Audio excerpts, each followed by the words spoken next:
Transcription number 99, 100 words per minute. Start. The Textile Inquiry Committee says that we are getting much less cloth than we had even under a foreign government in the year 1938-39. Only one conclusion can be drawn from this statement of the Textile Inquiry Committee in its report. I have great respect for this intelligence, and I know that the meaning of the report will not have been lost on him. What I was saying was that Indo-Pakistan trade is very important in the entire scheme of our import-export trade that does not feature much. The market that we lose there is being taken by the foreigners, especially the USA and UK, and the market Pakistan loses in our country is being taken up to a great extent by these two countries. And if you see the line of trade, the fall in the Indo-Pakistan trade has given rise to our trade with one or other of the foreign countries with regard to certain commodities. Our import and export policy does not take initiative to see as to how the trade could be developed with Pakistan. I am aware of the political difficulties that are in the way of the ministry. At the same time, it is the duty of the ministry to take initiative and bring home the fact that unless and until we put our trade between these two countries where normal and natural economic ties have been disrupted on a proper footing, there will always be disadvantages on our side, and certain other interlopers will come in and take advantage of that situation in order to ruin our economy, and that precisely is what is happening today if you carefully look into the developments in that connection.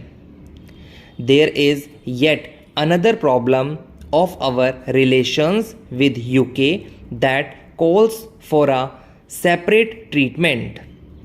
In the old days, the honorable ministers and their leaders and their camp followers were all complaining against the preferential treatment that was then called imperial preference, the various agreements that were arrived at unilaterally for fleecing India's economy. Times have changed, and no longer are we supposed to be in the British Empire. We are a Commonwealth country and a republic. But what about those preferences? Have they all been abolished? Who are deriving all the benefits out of them? That is a point which needs clarification.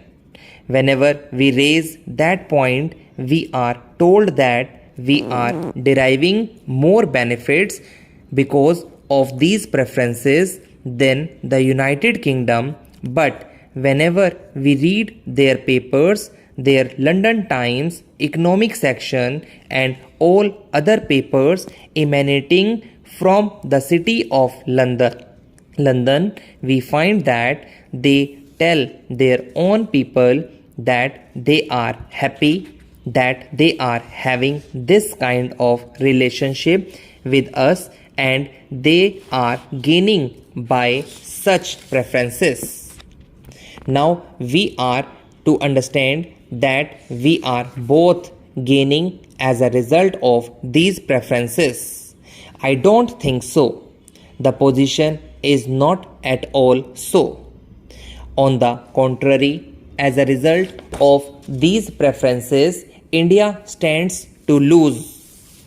That position, I think, has not been altered to the satisfaction of our country, and the Honorable Minister will perhaps clarify that position when he speaks. If these preferences work to the determinant of our economy, the time has come when we must give them up. We need not go in for such preferences, and I am sure that the policy which is required has got to be adopted in the interests of our entire economy, not merely in the interests of our foreign sector and not merely in the interests of any particular sector. Reference has been made to sterling balances. I don't know how much of the sterling balances is left at the moment. It would not exceed 740 crores. It may be much less. A larger part of our sterling balances had been expanded with a view to meeting the deficits in the balance of payments. It was thought at the end of the war that these balances which had accumulated there would be utilized for financing certain developments in our country, for developing the economy in our country, in particular for importing machinery that we direly required. After the termination of the war, the reverse process took place.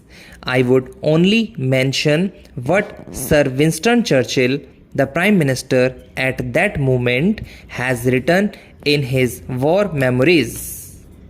He is very bitter about India's claims on the sterling balances.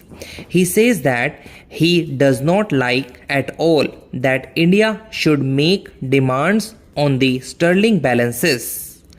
He thought that he had saved India and therefore India had no right to claim the sterling balances.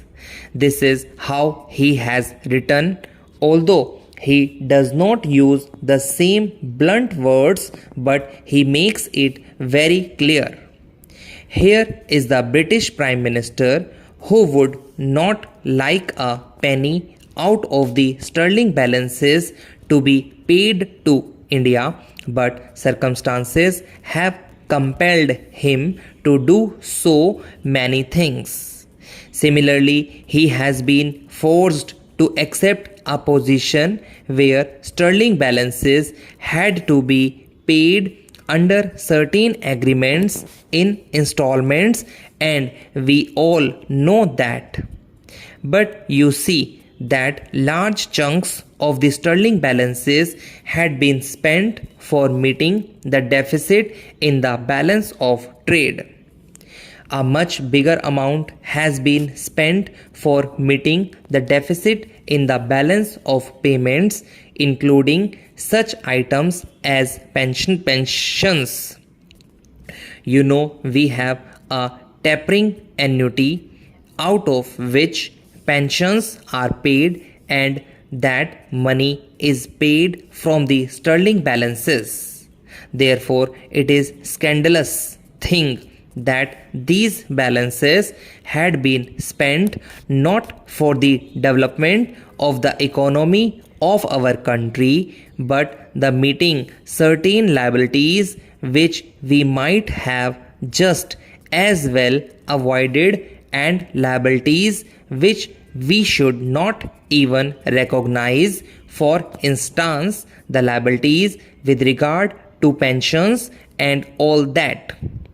It is no use trying to explain the position in great details regarding the sterling balances in our country.